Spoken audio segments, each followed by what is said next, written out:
President Biden may have avoided a headache with Judge Jackson's confirmation, but Hunter Biden's problems, they keep piling up, according to CBS News. Are they actually covering it now? That's great. Joe Biden's brother Jim and Hunter had so many shady financial transactions. The bank had to flag regulators. This after we learned a whistleblower exposing info on Hunter's laptop says he has fled to Switzerland. He says he's terrified the Bidens are going to retaliate against him. Iowa Republican Senator Chuck Slayer-Grassley says he's worried about blackmail.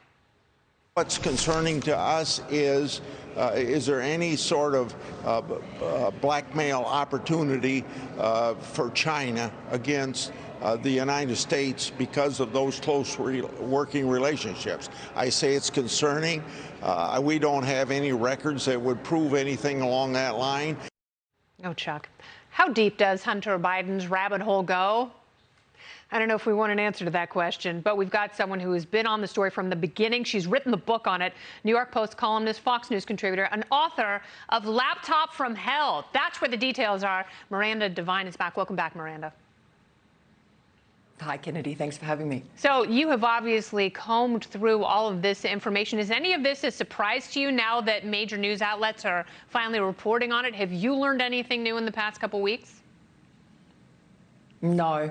And look, a lot of it we reported in the New York Post over the last 18 months, and a lot of it, I mean, all of it is in my book. So, but I'm very, grateful, I guess, that people are catching up from the New York Times and the Washington Post and so on.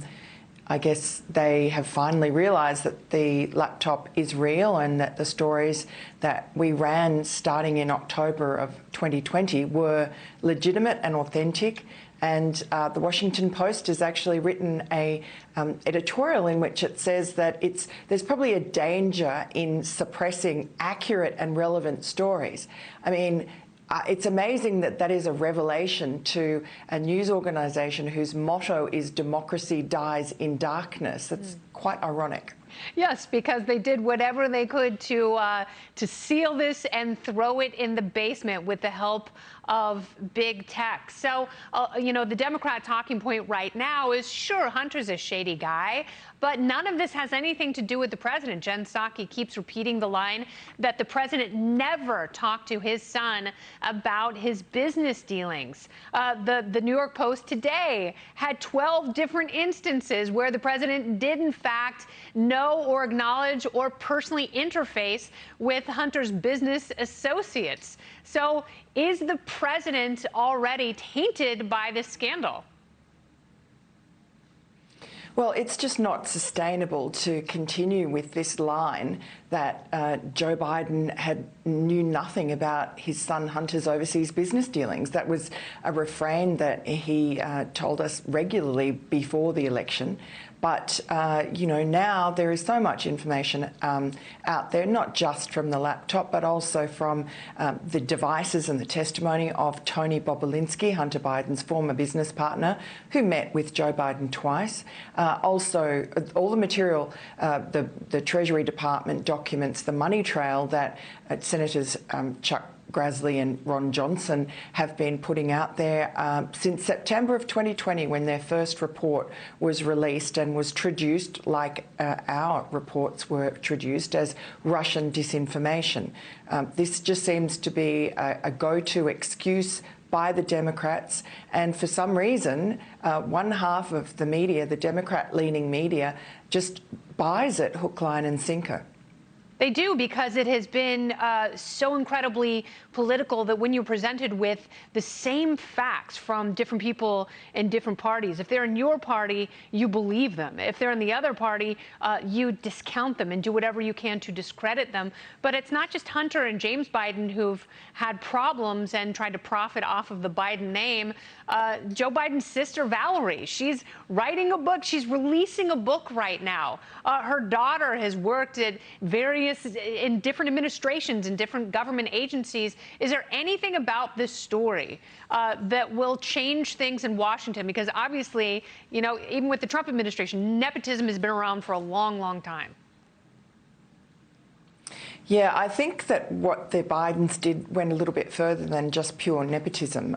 This was a family-wide influence peddling scheme that extended across the world. Valerie Biden, who is Joe Biden's sister, very devoted sister, she, during the Obama administration, there is emails on the laptop showing that one of her two daughters, both of whom did have jobs in the Obama administration, she wrote an email to her cousin Hunter and said, look, I noticed that your business partner Eric Schwerin has just landed this cushy government appointment. So is there some way that Mum could get one of those? That's Valerie Biden, because she needs it. I'd like one, but she probably needs it more than I do at the moment. And so Hunter replies, yes, I'll meet with Steve Ricchetti, who was his father's vice president's chief of staff, and now has a high-ranking role. And let's see what happens. And lo and behold, a short time later, Valerie Biden is given a $26,500 4-month stint at the United Nations. So one thing that you reported on, and I'm actually surprised that no one else has picked up on this, and I wanted to ask you about this last time you were on, Keith Abloh, who is a very sketchy, supposedly he's a psychiatrist. He has an email exchange or two with Hunter Biden that we learned from your book about President Joe Biden's dementia.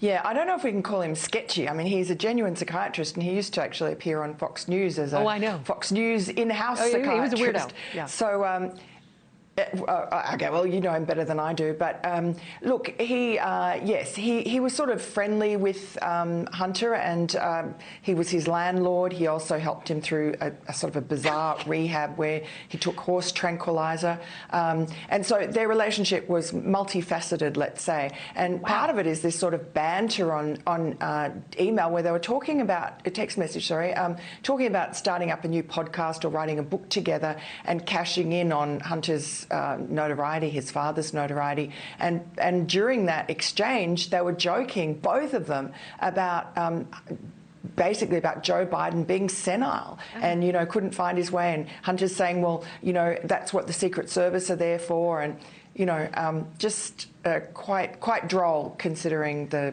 latest sort of considering that we're on the precipice of a world war. And that guy who can't find his way home, who has been, casually referred to by a psychiatrist as having Alzheimer's or dementia, that guy has his finger on the nuclear trigger. So, yes, there are ramifications here that people should be reporting on. Miranda, you've been doing it the whole time. Miranda Devine, thank you so much. Thanks, Kennedy.